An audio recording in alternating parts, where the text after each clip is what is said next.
സ്വാഗതം ആശംസിക്കുന്നതിനായി Priyadarshini publication secretary Shri Binny സാഹിതിയെ ക്ഷണിക്കുന്നു.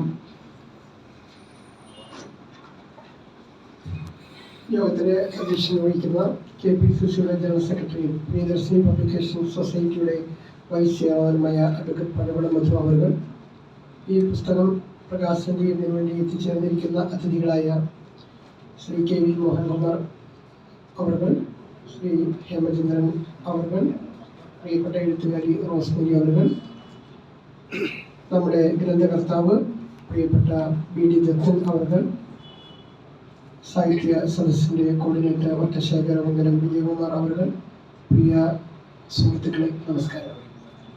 ഇന്നത്തെ ഈ സായാഹ്നം നമുക്ക് ഏറ്റവും കൂടുതൽ മധുരം നൽകുന്നു എന്നുള്ളതാണ് എടുത്തു പറയേണ്ട വസ്തുത. ശ്രീ BD ദത്തൻ സാറിൻ്റെ വരജീവിതം ഒരു കാലഘട്ടത്തിലേക്കുള്ള ഓർമ്മ തുടിപ്പുകളാണ്. 50-55 വർഷമായി ഈ നഗരത്തിൽ, കേരളത്തിൽ സാംസ്കാരിക രംഗത്ത് അദ്ദേഹത്തിൻ്റെതായ വ്യക്തിമുദ്ര പതിപ്പിച്ചിട്ടുണ്ട്.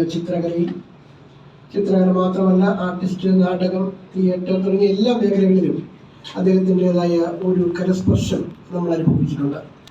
ഞാൻ അതിഥികൾക്ക് കൂടുതലായി നമ്മോട് സംസാരിക്കണം എന്നുള്ളത് കൊണ്ട് ഞാൻ ദീർഘമായി ആമുഖമായി ഒന്നും തന്നെ സംസാരിക്കാൻ ആഗ്രഹിക്കുന്നില്ല. എൻ്റെ കർത്തവ്യത്തിലേക്ക് കടക്കുകയാണ്. പ്രിയദർശിനി പബ്ലിക്കേഷൻ സൊസൈറ്റി പുറത്തിറക്കുന്ന ദത്തൻ്റെ വരജീവിതം എന്ന പുസ്തകം ഇന്ന് പ്രകാശനം ചെയ്യപ്പെടുന്ന ഈ സുദിനത്തിൽ യോഗത്തിൽ അധ്യക്ഷത വഹിക്കുന്നത് പ്രിയദർശിനി പബ്ലിക്കേഷൻ സൊസൈറ്റിയുടെ വൈസ് ചെയർമാനും അതുപോലെ തന്നെ സാംസ്കാരിക രംഗത്ത് ശ്രദ്ധേയനുമായ അഡ്വക്കേറ്റ് പഴവട മധു അവരാണ്. അദ്ദേഹം ചുമതലയേറ്റതിന് ശേഷം നമ്മുടെ പുസ്തക പ്രസിദ്ധീകരണ പ്രവർത്തനങ്ങൾക്ക് വന്ന മാറ്റം വളരെ വലിയ ഒന്നാണ് എന്ന് എടുത്തു പറയേണ്ടിയിരിക്കും.